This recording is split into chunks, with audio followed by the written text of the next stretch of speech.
Welcome to the Mindfully Gay podcast. I'm John Cottrell. And I'm Jerry Bowie. Today's conversation asks a question that has the power to change the way we see ourselves. What if pleasure is not something to fear or suppress, but something sacred? Together, we'll explore how queer identity, sensuality, spirituality, and healing intersect, and why reclaiming joy and embodied connection may be one of the most meaningful acts of self-acceptance. Thanks for joining us. Let's begin. Hello and welcome back to the Mindfully Gay podcast. I am John. I'm Jerry. We're so glad to be here. And we've been pretty excited about a lot of the topics that we've been talking about lately. And this one in particular, we've been talking behind the scenes about. It's like, yeah, this will be a good one. And this one is on pleasure. Desire, pleasure. You like how I said that? Yeah, you're rolling your shoulders. I'm doing a little shimmy. You need a boa. I do need a boa. Do a little shimmy and a shake with my shoulders here. So yeah, pleasure is going to be our topic today, Jerry. Well, and I like that this actually came from, I get this weekly newsletter from an astrologer. And he always has really interesting twist on things.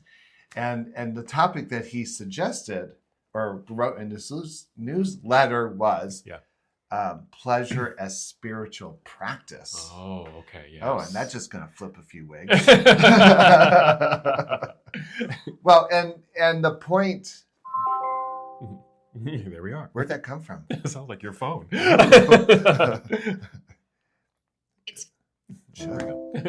are you doing? Phone's trying to talk My to him. crotch is ringing. Woo! With pleasure. I didn't have it turned off, but then now it's turned on. He's turned on, ladies and gentlemen. What was I saying? But if you think about this concept, pleasure as spiritual practice, that is so counterintuitive right. to the primary narratives that religion throws at us that would suggest that sexuality pleasure is a necessary evil. Mm-hmm. You would think that they would coincide with each other and they blend together and they are mutually, compatible. Exactly. Yet that's not what we've been taught. Yeah. That they not even run alongside each other. They're like two different borders. Two different territories that don't even cross lanes. That's what we've been taught. Pleasure and pleasure and sacred practice. You just don't hear those in the same sentence. Right. And then throw into the mix queer and gay. Yeah. Like at least religion says procreation is valued. Yeah. Chastity is valued. But if you're gay or lesbian or queer or whatever, you're just not even allowed in the room. Yep. So I find this to be a provocative topic in terms of how do we shift the paradigm in which we celebrate, embrace our sensuality, our pleasure. Yes. And we'll get into this later. But then I like the idea that what happens when we consider pleasure as part of a spiritual practice? Exactly. And how do you do that? How do you make that You practice. You just practice over and over and over again. As much as you can. Where do we take? I think we need to... I'm just kind of drawing from my practice, my clinical practice. And I'll just make some observations. At one point in our history, maybe in the early 2000s, New York declared methamphetamine as an epidemic in the gay men community. Do you remember that? Yeah. Oh, yeah. And And I certainly in my practice saw a lot of people coming into my practice who were addicted to methamphetamine, and party and play, meaning, getting high and engaging in sexual play, became tandem. Yeah, right.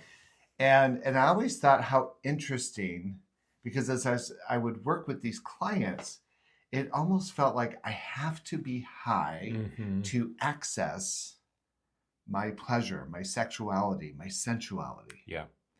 And if I'm high, then my inhibitions are gone and I can go where I want to go. And so it's interesting, the challenge of sobriety then for many of these men was, how do I reclaim and explore and own pleasure in my body? And it's interesting how many of them felt like they couldn't do it without meth. Yeah, yeah. And I think the same can go for alcohol, just drinking alcohol, lowering inhibitions, feeling like that's going to give a person just the opportunity to express themselves a little bit more freely, a little bit more open, and seek pleasure and have sex with another person, perhaps. Yeah. And to your point, when those things are not present, there's this idea that, oh my gosh, how do I access my pleasure? How do I access that part of myself without these external things, whether it's meth or alcohol or something else? It's like they don't know how to tap into that without those elements, which is pretty fascinating.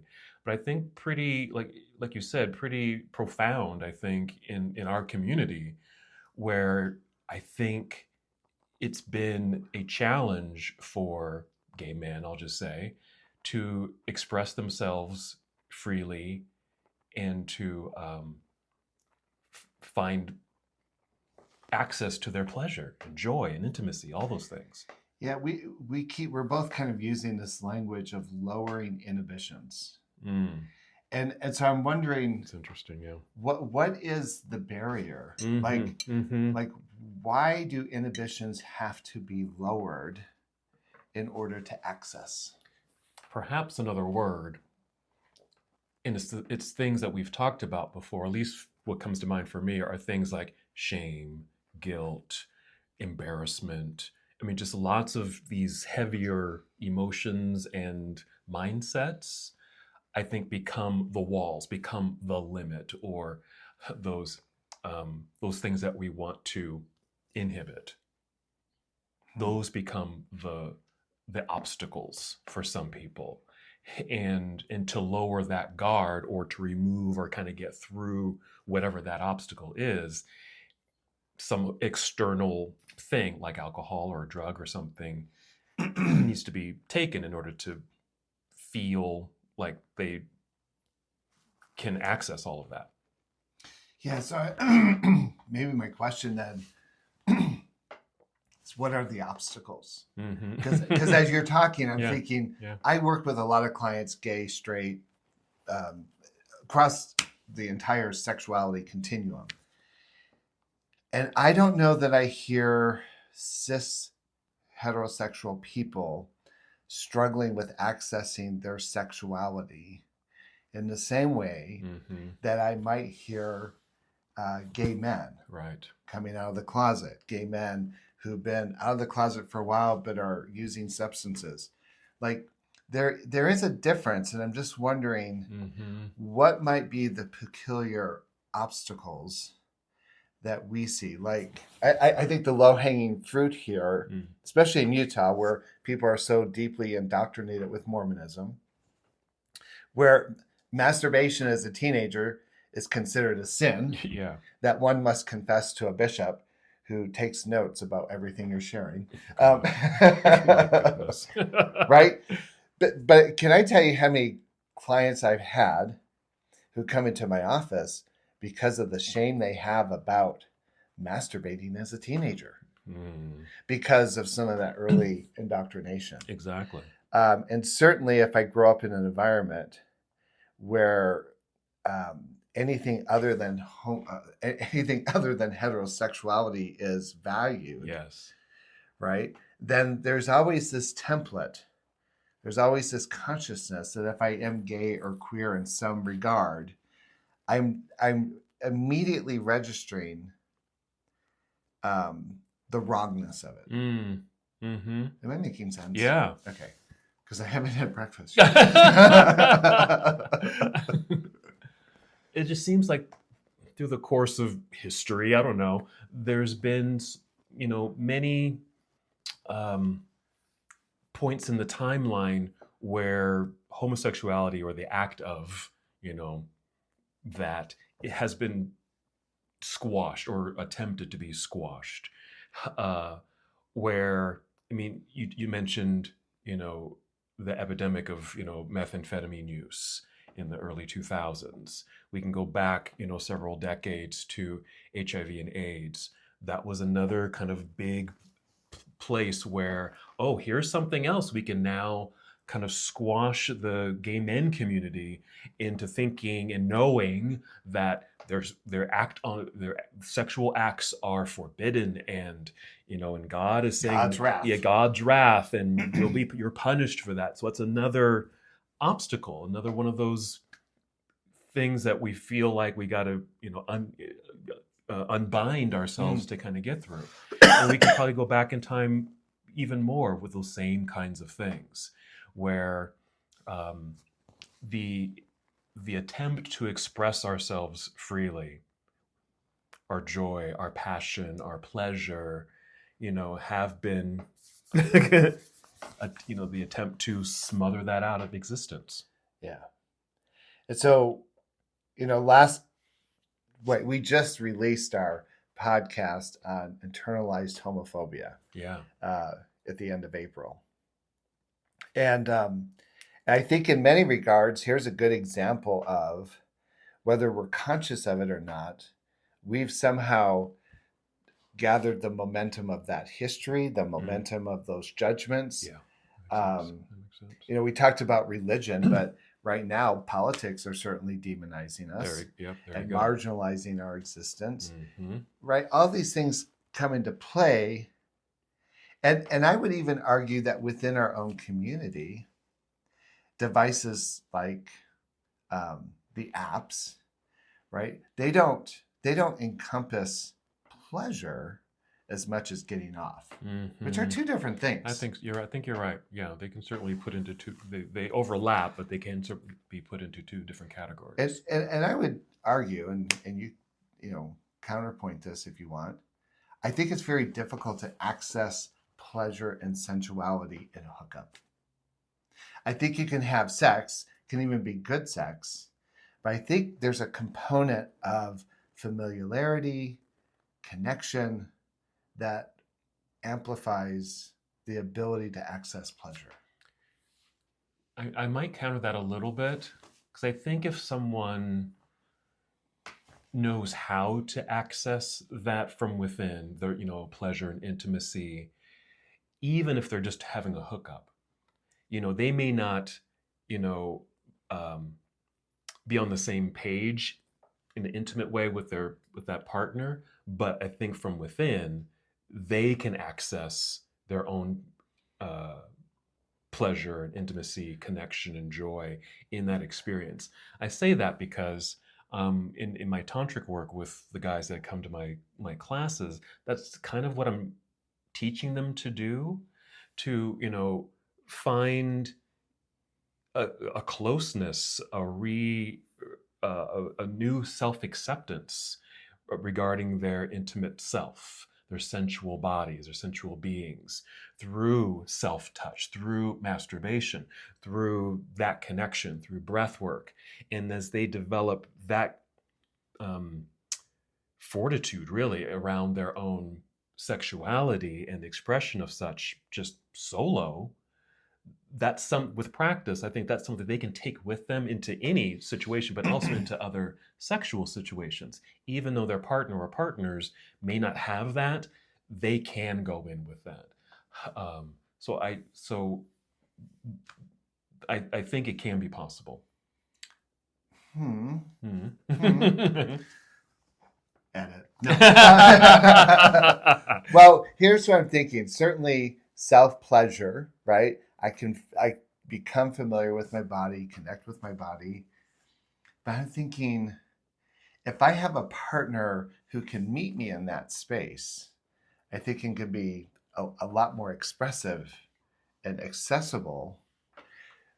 I don't know about those anonymous kind of connective moments.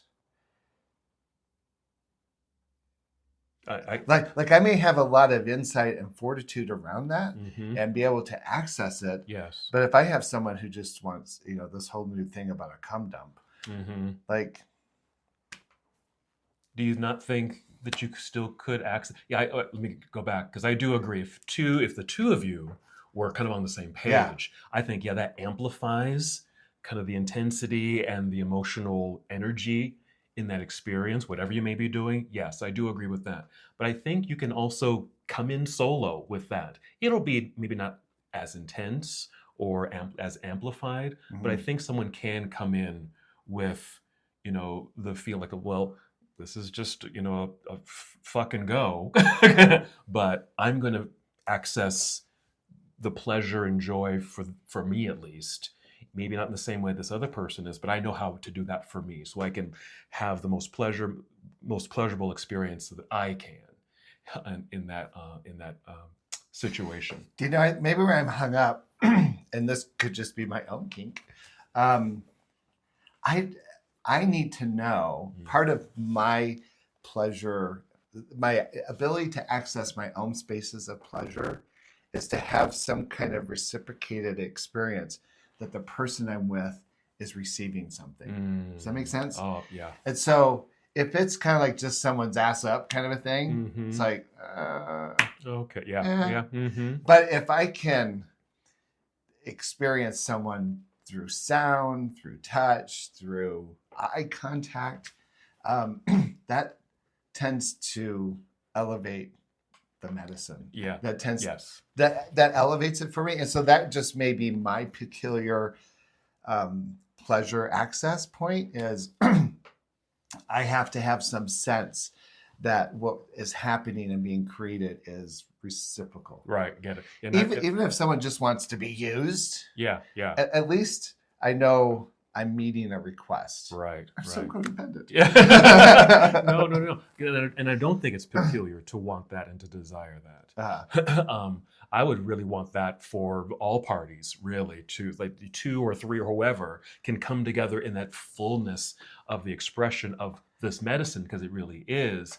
Yeah, I'm getting chills just thinking about it, because that's what really brings the experience alive, brings you and your partner really alive, and to celebrate in that fullness. I do believe that. So I don't think that's peculiar to desire that at all. But I just think that it can happen. It can be a little bit more. It can be one-sided. It may not be as full as that other experience. Yeah. Because I know personally, I would want kind of that full experience, and I have this deeper connection with my partner, and that we can elevate this moment together.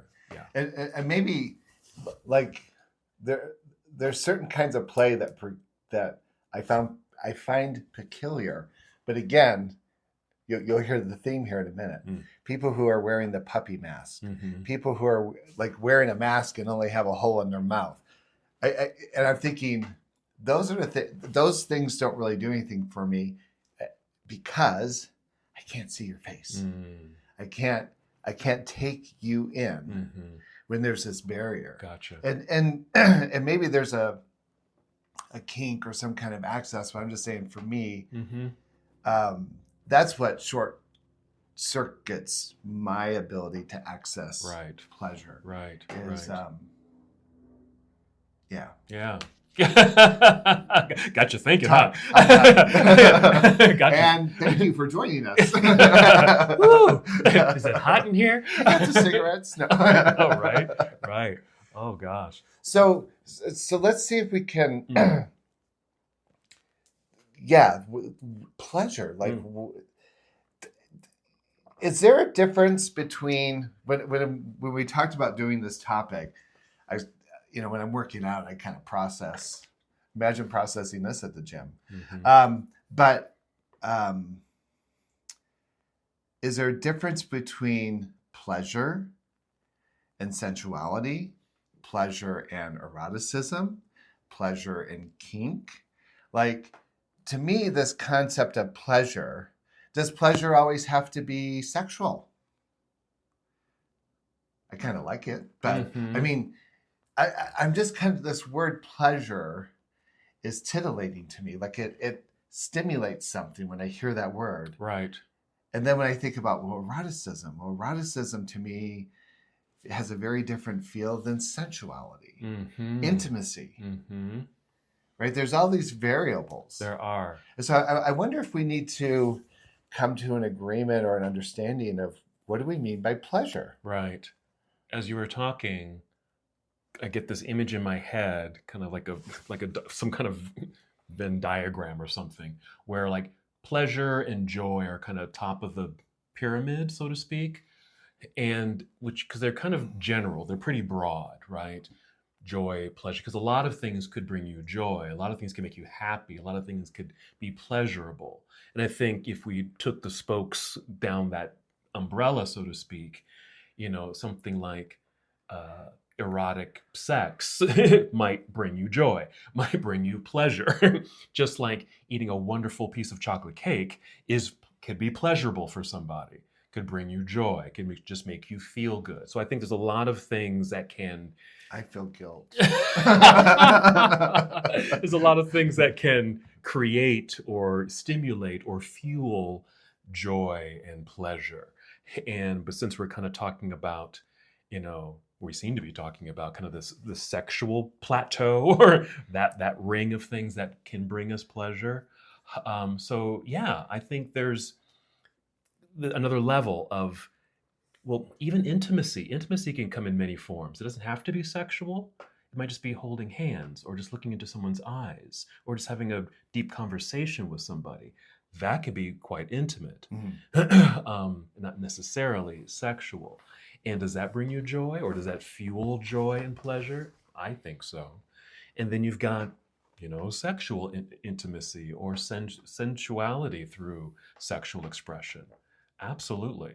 So that's kind of, I'm just starting to visualize it in my little brain. Let's start that OnlyFans page. 9:45 a.m. Well, thank you. What is with all my little devices? I know. They're all turned off. I know my things are going off too, which is kind of weird. It's the moon. We have a full moon. Oh, is that what's happening? Yeah. Yes. Mm-hmm. I'm a little perplexed right now. Because there's so many variables. Here's what I think is the beauty of, and I'll focus on gay men, but I have a feeling lesbians and I think everyone outside of the heteronormative world and the cisgendered world probably can relate to this, because if you're queer, we have found lots of creative expressions around pleasure, joy, community, and even our sexuality. Yes, absolutely. I think we talked a while ago, my experience at Leather Pride, and it was one of the few places, I'm not a leather person. I was there by default, and I thought, why not? But I was so impressed with how eclectic the group was, and all these different body shapes and sizes, and there was this unspoken celebratory appreciation of each other's bodies and existence. Yeah. And age and size and gender identity didn't seem to be relevant. Yeah. And yet I found that to be a sexually titillating, even sensual on its own vibrational level, place to be. Yeah. It was enticing. There was flirtiness. There was community. I can appreciate people's connection to that. Oh, yeah. And then, right, our accepting, it seems like there's this acceptance of openness in relationships, openness in sexuality, community sexual, like taking like Morningwood and I was going to say Black Boots, Black Boots, yeah. right? Two groups we have here in the Valley that explore sexuality. Yeah. Yeah, even your body sensual stuff, right? People know about that. They're interested in it. They show up to it. And I don't see the equivalent of that in this heterosexual community. And so I love that we have this piece. In fact, I feel a little underqualified to have this conversation because I don't know how connected I am to those sources. I'm wondering. Am I making sense? Yeah, and something just caught my attention. With these, like with Black Boots or Morningwood or my tantric classes, The Body Sensual, are these ways that we are reclaiming our sensuality, reclaiming our sexual expression, reclaiming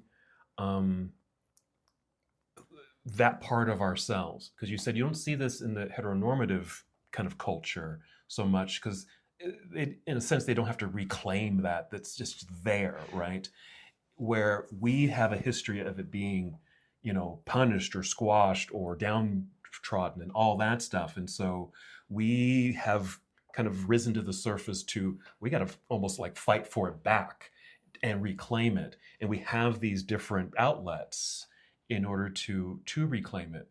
Because another thing that kind of caught my attention or was thinking about, like it's almost like we've, at least I can speak personally, like I really didn't have a language for pleasure, especially as a younger person, much younger person, when I was just kind of discovering my sexuality. In a Catholic setting, exactly, where already knowing or being taught that homosexuality is a sin, it's wrong, and the expression of which will just send you straight to hell, right? It's like, well, I can't do that, so X out the pleasure, X out the joy in that fashion. So I really didn't develop a language in words like intimacy or sensuality. Those didn't come to mind at all when I did kind of sneak and have sex with somebody. I had to do it in secret.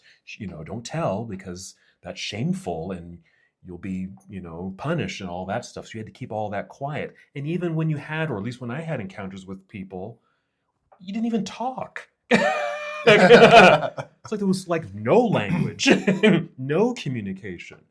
So I'm wondering if that has been, pushed through the timeline where we don't have a language around our sexual expression. We don't use these words. They seem to be quite foreign to people at times, and sometimes in some of these encounters, there's no talking at all, rather than the fullness of the medicine that we can really bring forth through communication, through slowing down and the touch and all the above. I think we keep saying the heterosexual community. What I'm guessing is there's a lot of heterosexual people in the closet when it comes to their freakiness. Sure. And I wonder, because it's interesting how many straight clients I've worked with who swing on the side, right? Or they, they're exploring alternatives to, the standard. And so I was, as you were talking, I thought, oh, it's interesting. They're kind of in the closet in that regard. Yeah. Yeah. And yet we as a community seem to be far more open and accepting to those possibilities. So we keep talking about the intersection of how Christianity, religion has, right, for you it was Catholicism, for me it was Mormonism, but we live in a culture that is dominated by Christian privilege, and how most mainstream religions are prohibitive around sexual expression and connectedness and authenticity at that level.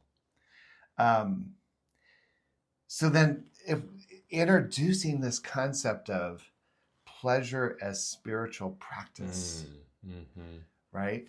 I have some thoughts about this because there are lots of shamanic practices that harness sexuality and sexual energy. And I want to talk about that a little bit. But when we talk about owning pleasure, and I'll just, how do we incorporate pleasure as part of spiritual practice? Yeah. I'd love to hear what some of the shamanic practices are. Yeah, but any first impressions? Well, I mean, I scream, "Oh God!" during sex. Oh God!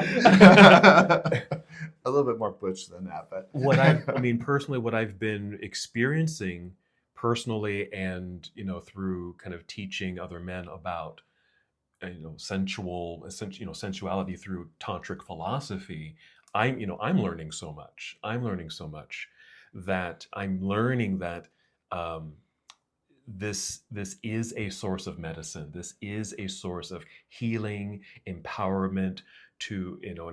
My brand is embody. To embody this, to feel this fully, through your whole system, and you can live in this energy.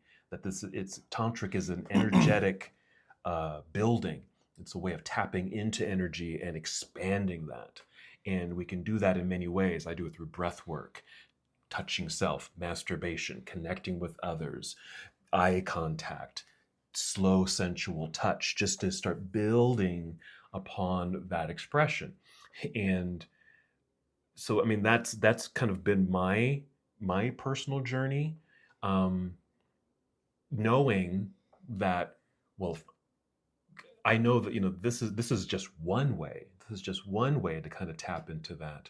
I know there's got to be more ways and ancestral kinds of ways. Maybe this is something that was taught in different forms, different fashions in other cultures, and certainly different times, and how it's kind of come down the timeline. So I'm curious, like, what else out there is there to help embody that part of self? Well, here's the thing. It's incredibly diverse. There's lots of variations to this.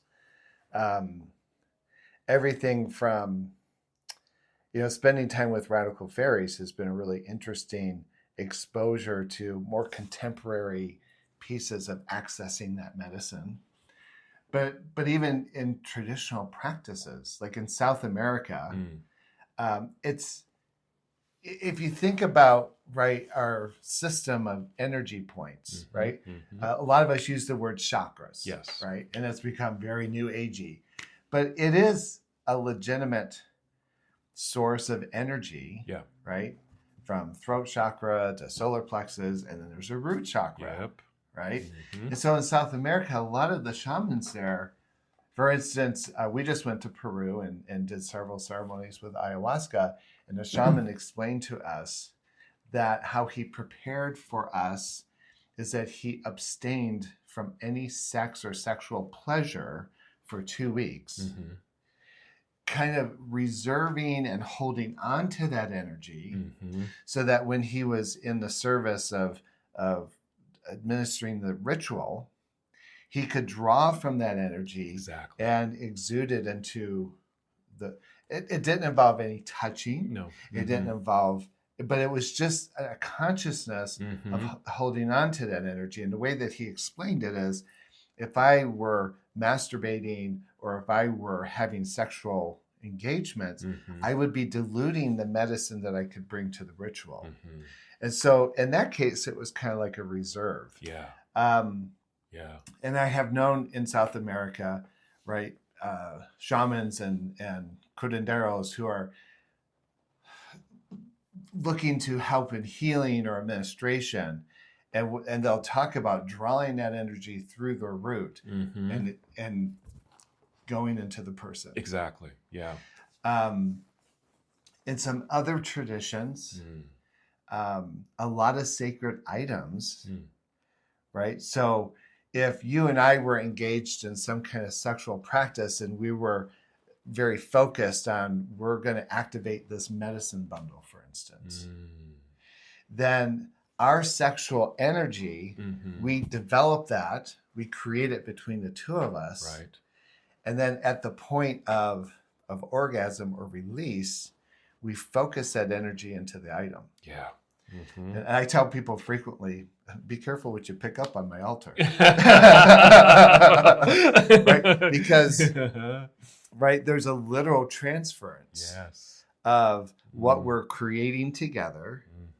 And if you will, it's like the energy that we create, we're giving birth, we're giving life to this inanimate object. And it now holds that energy. And so if I shake that rattle or work with that medicine item, that energy then, and so it feeds, if you will, those items then feed off of the energy that we bring into it. Absolutely. Yeah. I love this. I love this. And just a quick point. I hope folks are listening to this because this may sound new to you. And I think it's really important because we have this power and energy and magic, and we can access this. And there's ways like this that you can. Well, if you look at the native history around two-spirited people, right? And we've talked about that in the past, but just to remind people that in a lot of indigenous societies, what we call queerness was seen as special giftedness, if you will. Yeah. And many times these were the medicine people. And so this has been documented in different historical texts. But Geronimo, for instance, before he would go into battle, he would couple with his two-spirited lover. They didn't have any concept of sin or right or wrong. Right. And so what Geronimo knew is that this person, when he coupled with them, gave him warrior power. Yeah. And so he would couple with his medicine people, if you will, and then go into battle because he felt like somehow he was protected. Yes. I get chills. Yeah. And so, what I've learned, and there's so much more to share, right? I can tell you a personal example. My husband and I, when we were fairly young in this process, one of our elders talked to us about how to work with sexual magic. And we, in our bedroom, created an altar space, which was candles and incense, but we created and dedicated a space because what we wanted was a new home, a home that would allow us to host community and ritual and ceremony. We were very clear about our intent.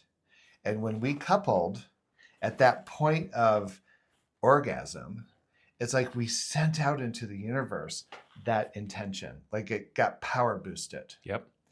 And you've seen our houses since then. And I tell people all the time, I'm a social worker. Neither one of us are walking around with an abundance in our pockets. And yet somehow the perfect houses, the perfect properties have shown up that allow us privacy, allow us ritualistic space, allow us to have significant community and family events. Yes. Everything that we put forth in that initial intention continues to show itself. And I sometimes get a little, I don't want to sound moralistic, but I just think if we could harness a dozen gay men and really explore this concept of sexual magic, because I think a lot of us are just kind of like wild ass shotguns, like we're just shooting everywhere, no pun intended, right? And we're not giving any thought about the power and the energy that we're releasing. What happens when we come together in mindful connectedness? Like we could get rid of Donald Trump. We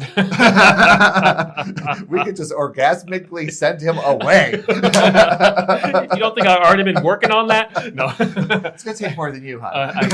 It takes a tribe. But am I making sense? Absolutely. Because, what you described when you were talking about, kind of manifesting, your home with your partner in this way, that's ritual. That was Yeah. magic. That was sacred ritual intentionality around the sacred act of sex, and the culmination of, of all of that. And you were quite right. I mean, quite literally, we're just shooting our loads out there without without intention. It's just out there. You said load. Yeah, I did.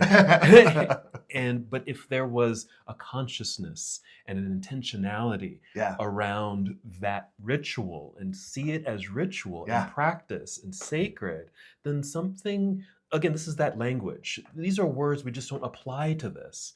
But if we did that, shift the dynamic, shift the narrative, as you demonstrated, I'm still getting chills. It's so magical, so powerful in what can manifest. But you know what I think is interesting, and you can, because you've been running with the body central stuff for a while now, and the tantric stuff. It seems like it's interesting how many people hesitate to be involved in something, even though everything that we're doing is not sexually oriented. But there is this idea of, well, what if it turns that way? That's like, well, celebrate it. Yeah. Embrace it. Welcome it. Yeah. And so like here we sit on this wealth of power, this wealth of medicine, this wealth of potential communal connection, and yet we seem afraid of it. Yeah. We still, like I was saying earlier, we've separated the two. They're just on two different timelines. Yeah. And it's hard, I guess. It has been hard, a challenge to bridge the two. It's like, do they go together? Can they go together? Well, find out what happens if you do. Yeah. Be curious. I think I know we talked about our pride ritual, but now I'm thinking it would be interesting for us to like identify 6 people that we know who would have the flexibility and their morality and their consciousness to participate and to create a circle in which sensuality is celebrated versus sexuality. Yes, absolutely. I mean, I think they're going to go together, but I think when we talk about having a sex party is very different than let's create an energetic field of sensuality. Do you remember, this always sticks out for me, but when we were doing Queer Spirit and we did a Body Central workshop, we must have had probably 14 guys show up. There was a good number of people. I remember we had some nice music going. We're on the massage tables and all this energy was being created. A lot of erotic energy, sensual energy. It wasn't sexual, it was sensual. I mean, that's how and I remember at the very end of it, we stood around in this group circle. Do you remember this? Oh, yes. We were all holding hands, kind of hugging each other. Very clearly. And we just very consciously accumulated that energy. And we visualized this ball of energy that we were engulfed in. And then we all collectively, consciously sent it to the world. And I know when I send out that kind of energy, I feel it from my toes up through my body, through the crown of my chakra, out. Yes. And that moment was so beautiful. It was so connective. And I can still remember some of the faces of the people that were there. Yeah. Even though I don't think we've ever seen them since. But there was a brotherhood, there was a healing, there was something very transformative in that moment. Yes. And we got the privilege to send it out. Oh, yeah. Do you remember that? I very clearly, because that was, pretty significant. And that was early, like you said, this was Queer Spirit. This was kind of early on in this experiment. And it was intergenerational. Yeah. We had people in their 20s up until their seniors. We had all kind of body shapes, all kind of body sizes. None of that seemed relevant. What was relevant was, because it was a lot of massage. And so it's like, how do I pleasure you? And how do you pleasure me? And how do we reciprocate and collaborate around that? Yes. That was deep. In my mind, that was very deep ritual. Ritual. Ritual. It's magical. It's sacred.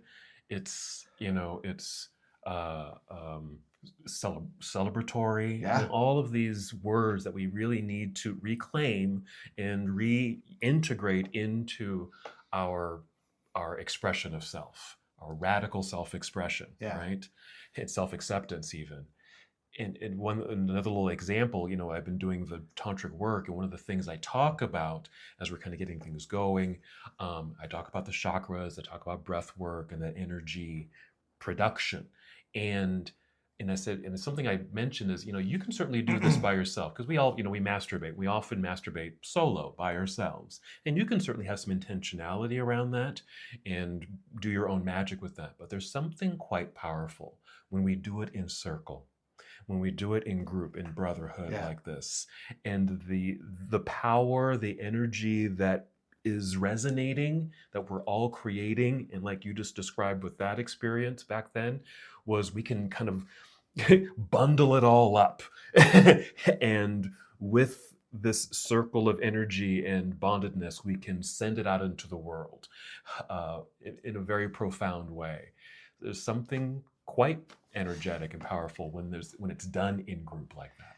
Do you know, you and I are talking about this. We're kind of reliving it as we're talking about it. Yeah. We know what happened when we were in that particular space together. And I've been in other spaces with you with your tantric and body sensual work where I see that replicated over and over again. Mm-hmm. And I know that people who haven't participated, and I'm going to speak to those who are sitting there thinking, well, this is bullshit, right?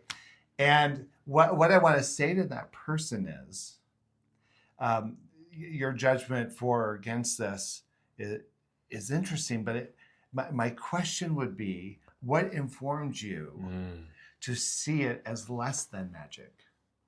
What informs you to sit in that place of judgment that says that's not appropriate? Because what I would argue is that's the byproduct of the domestication and the internalized stuff that we hold on to.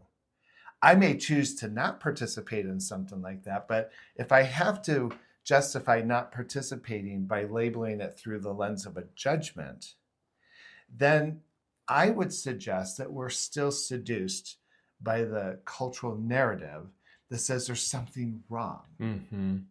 Yeah. Does that make sense? Absolutely, because I get feedback sometimes. I mean, you've heard this too. Like I do these the body sensual massage groups, the tantric work, and those who haven't participated, some of the comments are, oh, that's just an excuse for sex. That's just an excuse for an orgy, for a sex party. That's all it is. And I think it's in that. Good. Yeah, exactly. But I think it's in that same vein of Yeah. of, you know, somewhere you're labeling that as wrong. Right. Yeah. So if it is an orgy, which I'm just clarify, I've never participated in anything that you do that I would define as an orgy, because it is intention. It's built around intention. Mm-hmm. And in all of the processes I've done with you and what we did, that 65% of our time is spent talking and deconstructing and getting to a place of moving beyond the obstacles we were talking about earlier. Right. So that we liberate the energies in our body that say, no, I can't do that. Yep. Right? When I give myself permission to receive pleasure, to receive sensuality, when I let my nervous system enjoy it, then it becomes this power and this energy. And I don't think it's just about pleasure and sensuality. Can I allow my body to receive abundance? Can I allow my body to receive compliments? Can I allow my nervous system to incorporate joy and freedom and liberation and self-acceptance? Right? It's not just around sexuality. Now we go back to the word pleasure. Now suddenly, it's all incorporated. It is.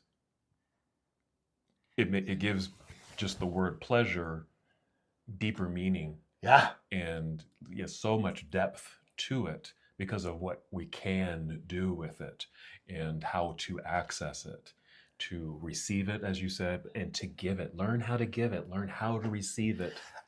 I think, look, if you look at pre-colonial ideas around how Native people were in relationship with the queerness of the people in their tribes. Frankly, I think when the Christians and colonizers came, they already had their wigs up in a bonnet and they were already kind of tied up and uptight. And so when they saw, right, it was just easier to label it and judge it. Yeah. They went to great lengths to eliminate it. Yes. Right? To exterminate the queerness. Mm-hmm. And I can't help but to wonder if the reason they did that is they recognized the power that these people were carrying for their communities. They were afraid of it. And so we have to short circuit, to have control, we have to short circuit the source of that power. Yeah. They were afraid of it. Yeah. Because here they were trying to overpower and take over, and getting some inkling of their power. It's like, well, we better, neutralize that or they're going to take over us. Right. Mm-hmm. And so exactly that. And because of that, I think, I'm just hypothesizing and just kind of playing with this, that gets into our DNA, that has gotten into our DNA. Yep. And the narrative. And it's just kind of this little stream, string of, this weird belief that has just kind of crept through time to the present moment. But as you know, we've kind of talked about this. When we do these rituals and do this kind of work, whether it's sweat lodge or pipe or, these kinds of rituals and things like that, and when we've, like with Ruben and your other teachers, we've talked about it, we're shifting our DNA. We are changing our DNA. And I certainly believe that, and I think you do too. I've certainly experienced that. And so if we can shift the DNA and eradicate that part of the DNA that says this is wrong, or the expression of your sexuality and sensuality is wrong, and dissolve that completely, then yes, we are so free to be our natural selves without that inkling of that lie that has been in our timeline for all that time. I want to read a couple of these questions. Mm-hmm. Because when we set up our Instagram and TikTok and Facebook and Instagram and blah, blah, blah. All the things. Yeah. We want to pose particular questions that people can respond to. Mm-hmm. And so I'm going to read these and kind of space them out so that he can edit them appropriately. But I think I loved these questions. And I think we should consider them. Please. Right? Yes. I love this. So one question we would want to ask our listeners is, what pleasures have we denied ourselves? Chocolate cake. But what pleasures have we denied ourselves? Maybe because of fear, inhibitions, uptightness, fear of what others will think or say or do, how others might respond, how we might be judged. Something causes us to self-censor. Mm. And so what are those pleasures that we deny ourselves? Mm-hmm. Now, what pleasures genuinely nourish your spirit? Mm. What pleasures nourish your spirit? I gave an example to a client the other day. We weren't talking about pleasure. Actually, we were talking about the concept of joy. Mm-hmm. And I love listening to music that inspires me. Mm. And so there are certain songs that will cause me to reflect on relationship connections, friendships, family, where I find myself in life. And there are times where that nourishes me because I go into this reflective space and I can find joy. Yeah. If deeply spiritual experiences. I had a moment in your yoga class. It was one of your new yoga classes. Remember that one time I showed up? Yeah. I had been kind of new in my workout world, and I thought, okay, I'm going to try John's class, and I was feeling pretty good about myself, and I got through that workout. And I remember driving home, just feeling this profound sense of gratitude and achievement, Mm-hmm. and that really nourished my spirit. Exactly. Um, I don't know, do you have examples? Yes, plenty, and I won't go into all of them, but I want to highlight that word nourish. I want to highlight that word nourish. What nourishes your joy, what feeds your pleasure, because I think that's so important, because I think that feeds your spirits, feeds your medicine, all of those things. And like you, there's many things that I have labeled, I guess, ways to fuel my own joy. Like when you came over before we recorded this, what was I doing? You were dancing. I was dancing. I was playing music. I was doing my little DJ stuff. Patti LaBelle. That feeds my entirety so much. Music is prime in my life, and when I'm feeling down or I just need a boost or something, it's a song or just music in general, but it could be a particular song with with a certain beat or lyrics or something that just feeds me in a wonderful, powerful, magical way. Food, baking and cooking are things that for me really fuel and nourish my spirit. And I really want to offer that to our listeners. Certainly think about, well, what does nourish you, what feeds you, because it could be things like that. It may not be sexual or sensual at first.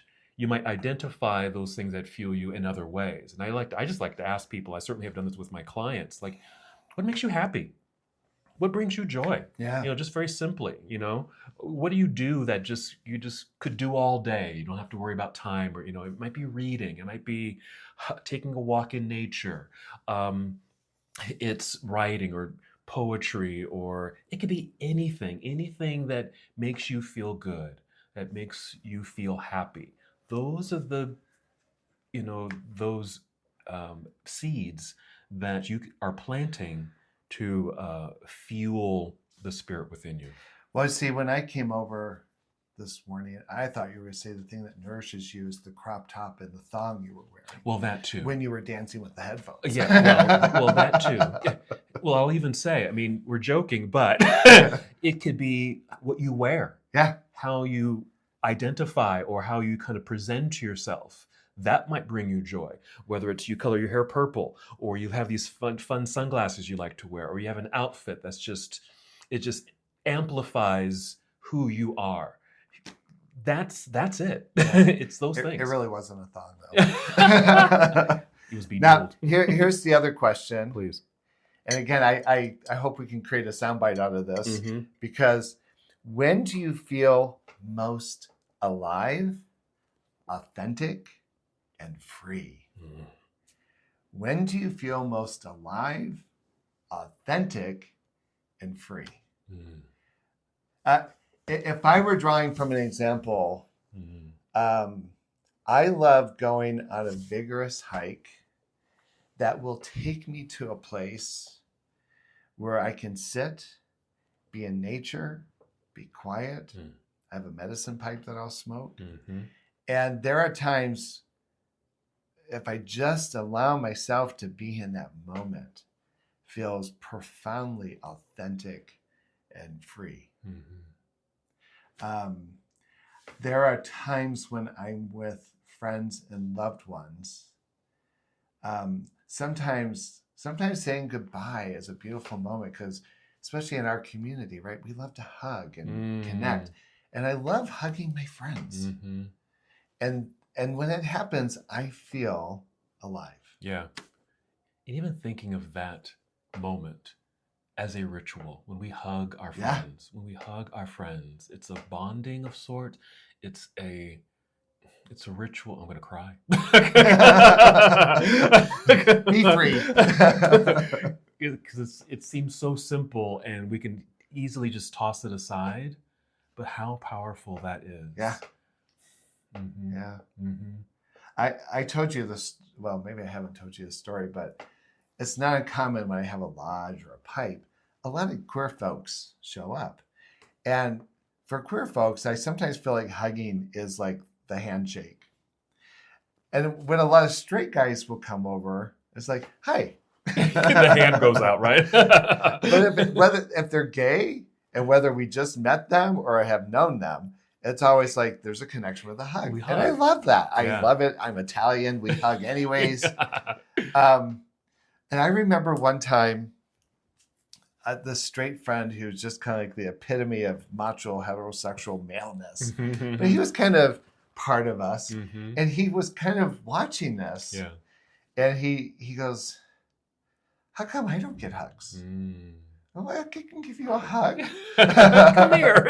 So whenever he came over, he was part of the hugging ritual. Yeah. But there was something in that question that said, I'm hungry for connection with other men. Yes. There was nothing sexual or erotic about it. It was just about connection. I think there's a lot of male heterosexual wounding that looks for connection with other men in more intimate ways. Absolutely. That doesn't have to threaten one's heterosexuality. Absolutely.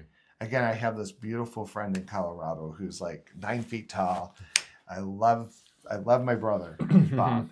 And he's as straight as they come, but he gives the best heart-centered, energetic hugs. Like I could just curl up in his hug for a good 40 minutes. Right. Right. I will take your energy. Yes, please. You know, and I'm hungry for that. I want more straight guy hugging. Just because. Yeah. And to think of the magic and power that could create, and one of the things we could certainly have a whole topic around this, to introduce or reclaim, or what would happen if, more men in general shared intimate moments like that, just hugging, looking into each other's eyes, sitting face to face in conversation rather than side by side. I wish more straight men could own the wounding of homophobia in their lives. Yeah. Because I think what's kept them from making those connections is the fear of being seen as gay. Yep. It's like, there it is. Boy, incorporate some of that beauty into your life. I borrow from straight people all the time. Yeah. They can. I'll sprinkle some of that out there, and especially if it brings, world peace. Yeah. There's this. Oh, I can't find it. Damn it. Oh, I love this quote. Okay. I don't know if you read this or not. Maybe healing isn't only about processing pain. Maybe healing is learning how to fully receive joy and pleasure. Imagine that. And I think how many clients I've worked with who are so like, how do I get rid of something? It's like, let's not worry about getting rid of it. Let's figure out how to, what is the word? Embody the joy. Embody the pleasure. And so, wow, we've gone everywhere. So pleasure as spiritual practice. Yes. And one of the concepts that came up in here, right, is how queer people embracing their pleasure becomes activism. Yes. Because the narrative that's tried to keep us in a box is about the wrongness of us.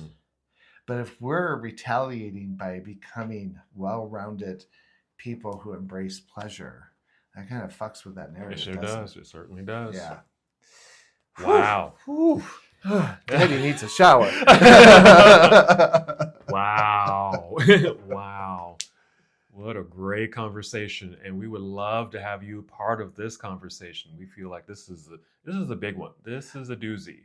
Can I say something? Please. I'm just really conscious. We talk about this space of being free and authentic. And what I find what happens in the podcast is we kind of start. And at some point, I feel liberated. I feel liberated in this relationship. Oh, yeah. Right. And I think that's the magic that we build is at some point, our inhibitions drop. Mm-hmm. And then we're just allowed to be candid and honest. Honest, just open. I'm so liberated. I get so recharged. And when I go to my next thing after this, I feel rich with. I love that your friend loves us. She doesn't know us, only through the podcast. Yeah. But I kind of felt like a celebrity with her. She thinks we're celebrities. Keep doing that. We'll love it. Right. Yeah, please. We would love to hear what you're thinking, what you're feeling. Those questions that Jerry posed, we'd love to, read your comments on all the platforms. TikTok, Mindfully Gay, on Instagram, that's at mindfully_gay. Facebook, that's Mindfully Gay Guys. Mindfullygay.com is our website. Go there because you'll see our calendar of events. So you can see we can have some activities together.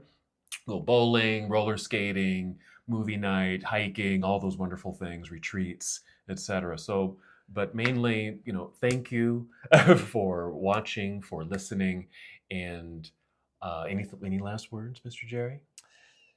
No. All right. Well, well, with that, until next time, we will see you next time on the Mindfully Gay podcast. Thank you for spending this time with us. We hope today's conversation reminds you that healing isn't only about letting go of pain. It can also be about learning to receive joy, connection, and pleasure with openness and compassion. We'd love to hear your thoughts and experiences. Join the conversation on Instagram at mindfully_gay. Leave us a comment on TikTok at mindfullygay and visit mindfullygay.com to learn more about our upcoming free social events and opportunities to connect with our community. If this episode resonated with you, please subscribe, leave a rating, and write a review on Apple Podcasts or Spotify. Those simple actions help more people discover the Mindfully Gay podcast. You can also watch the full video version on the Mindfully Gay podcast YouTube channel. Until next time, take care of yourself, take care of each other, and keep living mindfully gay.